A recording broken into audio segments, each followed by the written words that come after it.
Aloha and good afternoon. I'm Dylan Enchetza in the H&N Digital Center, and you're watching This Is Now. We begin today with the latest news out of our nation's capital, where yet another government shutdown is looming. Our digital producer, Emily Cristobal, spoke with our CNN correspondent, Mike Valerio, and has the latest on this.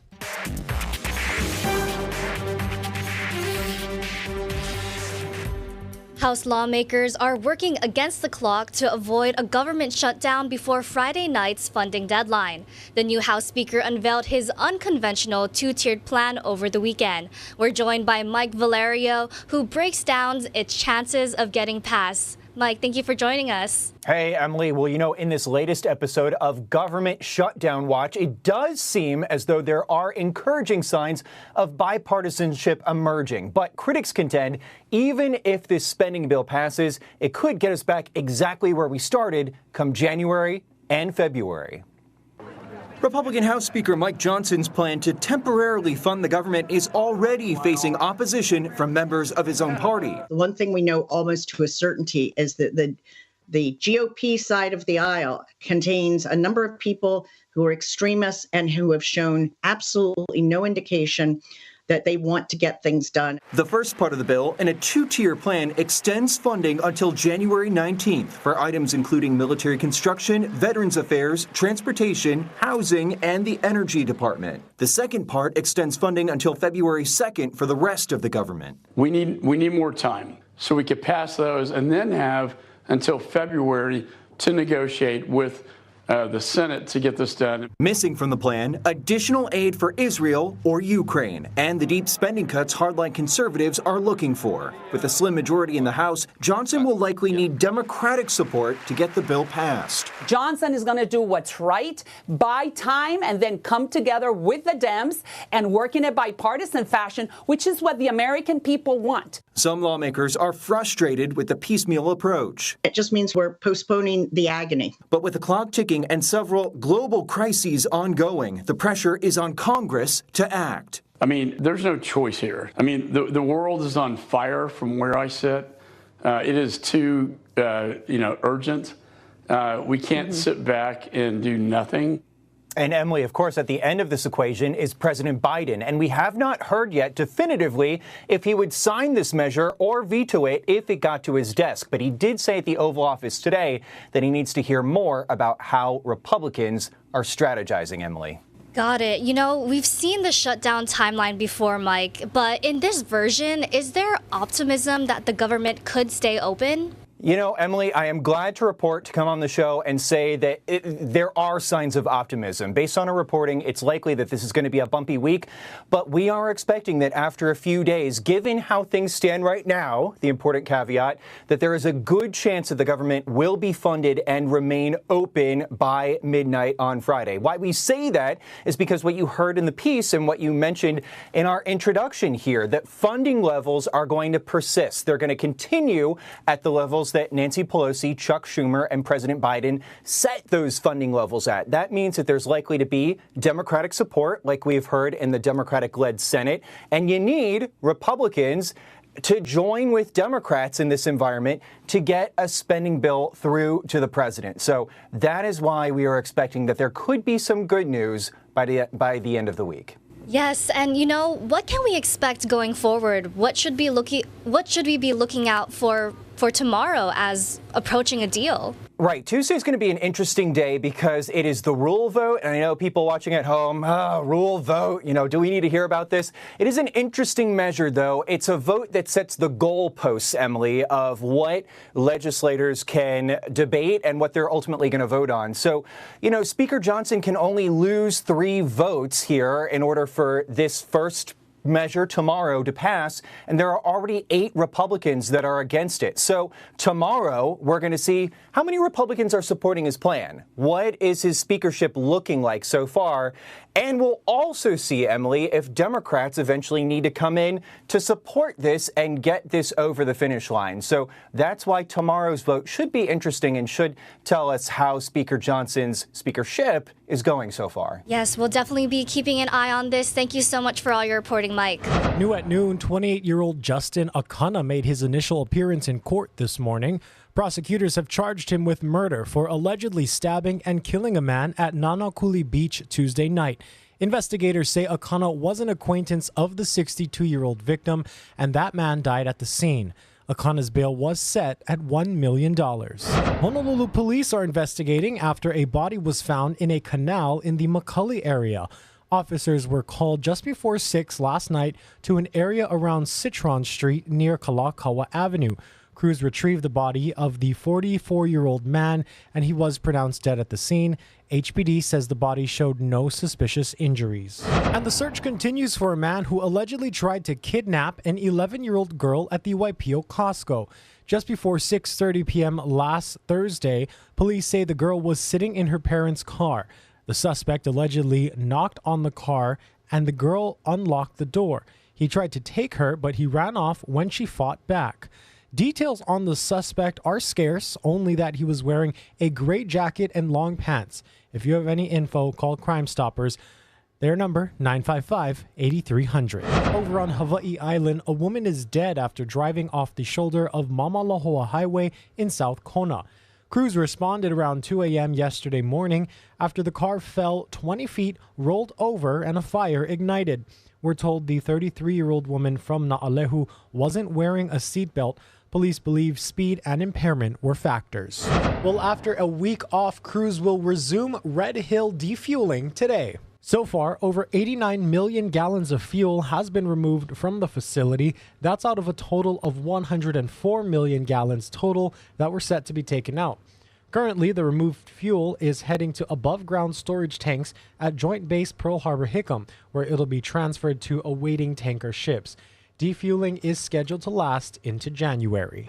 In weather news, parts of the islands can expect to see some gusty winds this week. Our Jolani has more on the risk that brings when it comes to battling wildfires. The windward side got some rain the last couple of days, but many leeward areas are still very dry. And with the winds expected to pick up this week, forecasters say it adds to the risk of dangerous fires.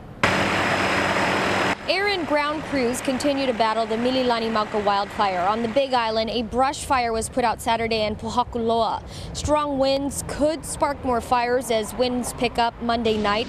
Forecasters encourage residents across the state to take extra precautions. Anytime it's really windy and the fuels are dry, the outdoor burning is not recommended, or any sort of activities that might throw off sparks. Forecasters recommend holding off on putting up holiday decorations. The winds has the potential to knock shingles off roofs and bring down tree branches. Although it wasn't windy Saturday, a tree branch fell on this animal rescue van on the highway in Kea'au. It sounded like an explosion from inside, and then just glass shattered everywhere. Mother Nature just has its way of sneaking up on you, I guess, but definitely be more cautious. Over on Oahu, a century-old kiawe tree fell Friday evening at Kapiolani Park.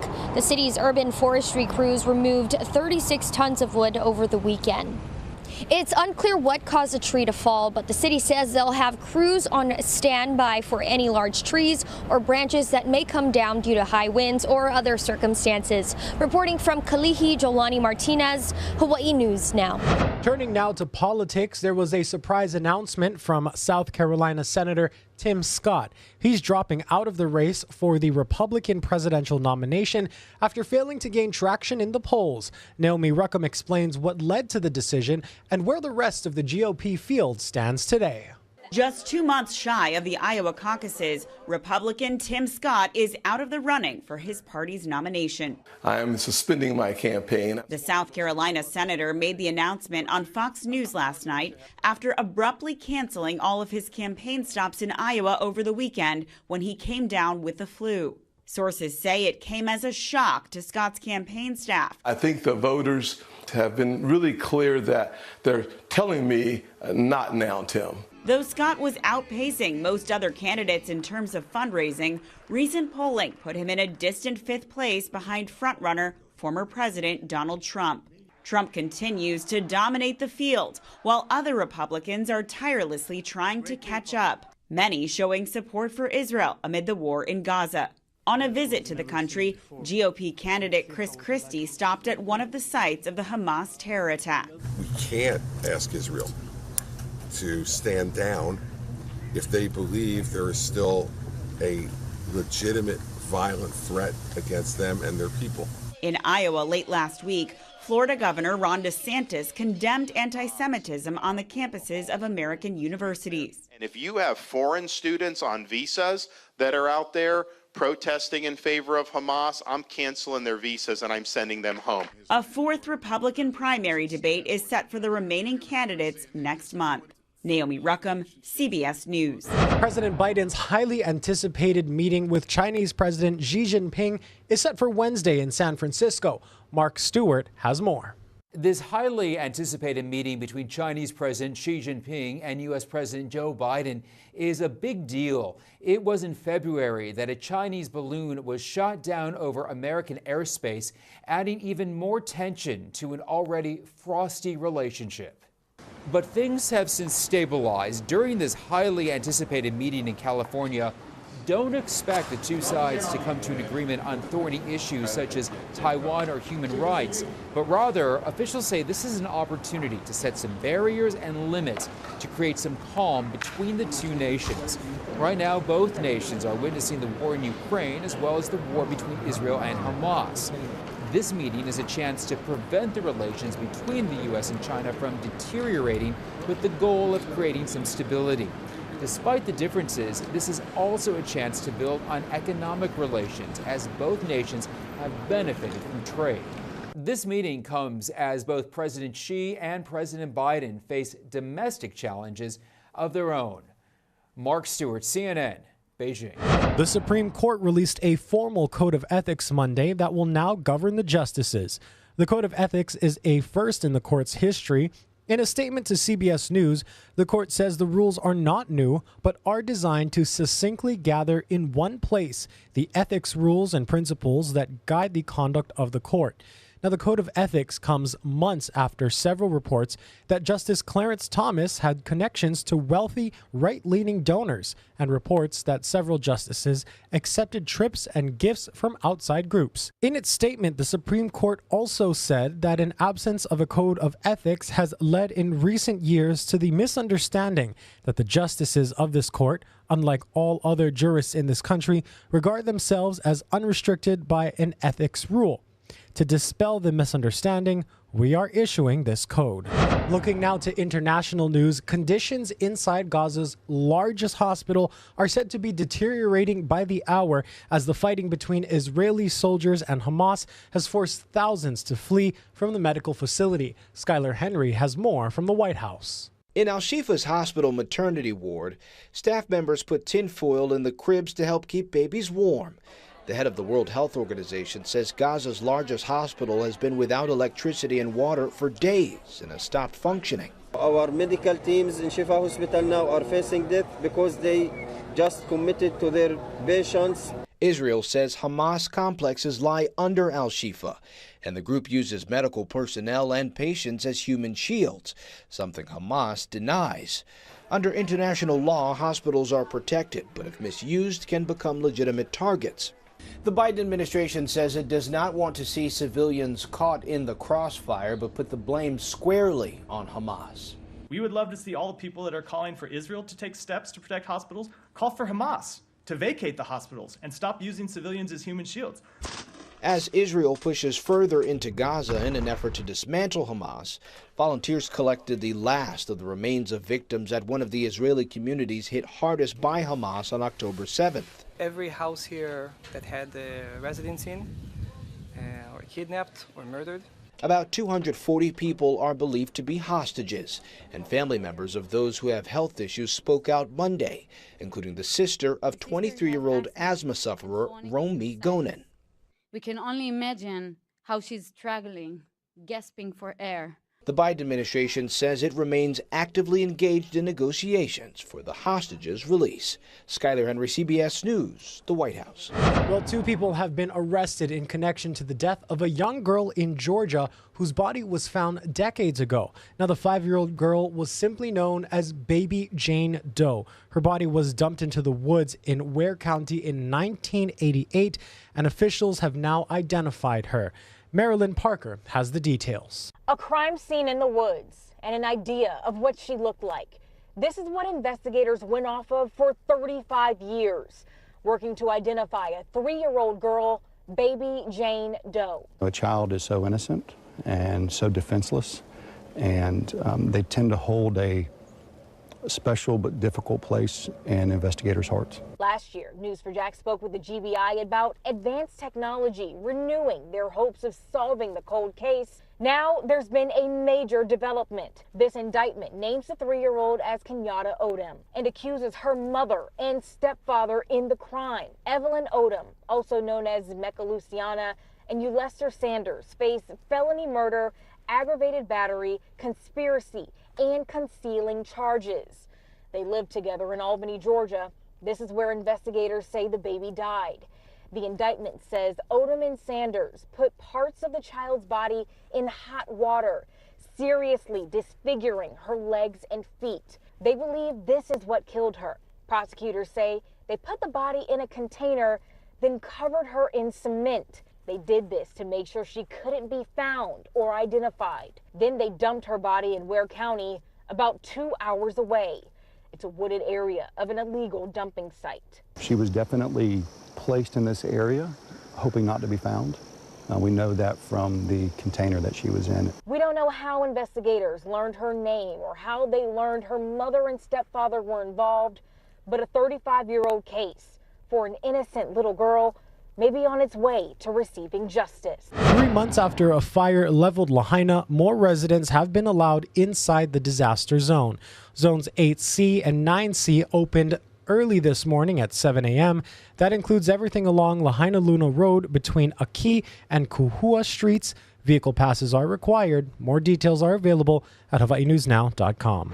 FEMA and Foodland are partnering for a unique opportunity with the goal of helping Maui residents rebuild their homes. Today through November 25th, with the exception of Sunday, you can visit the Makawao Foodland on Pukalani Street from 7:30 a.m. to 5 p.m. FEMA home improvement specialists will be on hand with tips and proven methods to help reduce damage from disasters. FEMA specialists will also be available. And the man who stepped up to lead Maui's emergency management agency after the fires is going back to his home island. Maui County has posted a listing for the position currently held by Daryl Oliveira, who's heading back to his family on Hawaii Island at the end of November, despite the mayor's request that he stay on. 15 people have already applied for the job, with the salary ranging from $92,000 to $131,000 a year. Let's go ahead and take you live outside now. This is through the eyes of one of our tower cams over downtown Honolulu. As you can see, if you look closely, the camera is bouncing around a little bit. That's because there are some brisk and breezy trades that are blowing through the islands. Stick with us. Right after this break, Guy Hagi will have more on your island forecast.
is going to be windy for the next several days, so heads up on that. That could lead to downed trees, debris on the road, maybe some power outages, maybe some street lights might go out. Don't be surprised. Be prepared for that possibility.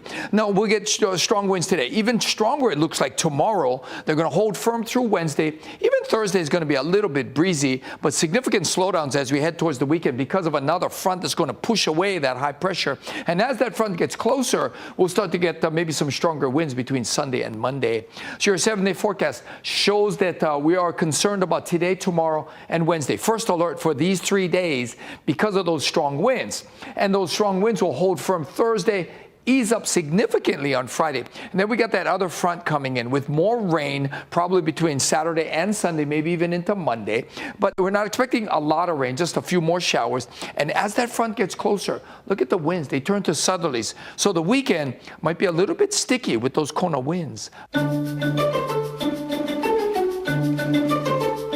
Time to check out some news from the feeds. The Transportation Security Administration anticipates an all-time record of number of travelers over this Thanksgiving travel rush. The TSA expects its officers will screen 2.9 million people at airports across the nation on the Sunday after Thanksgiving. That would beat the current record of 2.8 million people on June 30th of this year. AAA says airlines are expecting record numbers over a nearly 2-week period. American expects 7.8 million passengers on more than 70,000 flights. United is banking on 5.9 million, which would be a company record for the holiday. And Delta said it will carry up to 6.4 million passengers. AAA overall says it's going to be the busiest Thanksgiving in several years. They're also expecting nearly 55.4 million people to travel between the Wednesday before Thanksgiving and the Sunday after. That includes upwards of 49 million Americans taking to the roads. Well, Veterans Day was this past weekend, and we want to continue to honor their life and legacy. NBC's Alice Barr has the story of 104-year-old Betty Prince. At 104 years old, Betty Prince Sims is still on a lifelong mission. What does that mean to you to serve your country? Oh, to do whatever I can do, whatever it may be. If it's taking out the garbage can, I'll do it. The World War II veteran honored as the oldest living woman Marine. Hereafter recognized as a Military Women's Memorial Living Legend for exemplary military service. Princey, as she's known, volunteered after Pearl Harbor and became a fixed gunnery instructor, teaching men how to shoot while flying, a rare and often unwelcome role for women at the time. She admitted that it was tough, and then that was it, so she is strong. Perseverance and a legacy worth celebrating for fellow female Marines. We are still carrying that torch, ma'am. And for her kids, grandkids, and great-grandkids. Hello. She's been so powerful and so career-driven and so proud of the focus that I've put on my career, which is very special. A music teacher for decades, Princey recently wrote a song to teach children about democracy, living not for the past, but for this country's future. She is a real patriot. A patriot with a new namesake, Princey the therapy dog from the Warrior Canine Connection. Oh, wait, she's my dog. It's a lot of fuss to the woman at the center of the celebrations. Things that I did were just normal things that everybody for the war effort did. But the generations that follow know she represents the greatest. In Washington, Alice Barr, NBC News. Let's go ahead and give you some good news now. Something very special happened on Oahu's North Shore today. Take a look at this. That's right. The city harvested their annual Christmas tree. This is the giant 55-foot Cook pine tree. It's going to be serving as the centerpiece for this upcoming Honolulu City Lights holiday celebration. Exciting, beloved community tradition. It is returning to the grounds of Honolulu Hale this December. Of course, it all kicks off the first weekend in December. There's going to be the parade and the displays in and around Honolulu Hale. The crews were out there bright and early this morning at a street along Waialua Beach Road. That's where the tree is coming from, and you can see it got a police escort through town. And now the real work begins of getting that tree to downtown Honolulu for a beautiful setup. And we're going to see how it takes shape. The theme this year, it's going to be so exciting to see. We also want to thank you so much for watching This Is Now. Once again, I'm Dylan Ancheta in the Hawaii News Now Digital Center. Let's go ahead and take you outside for one more live look.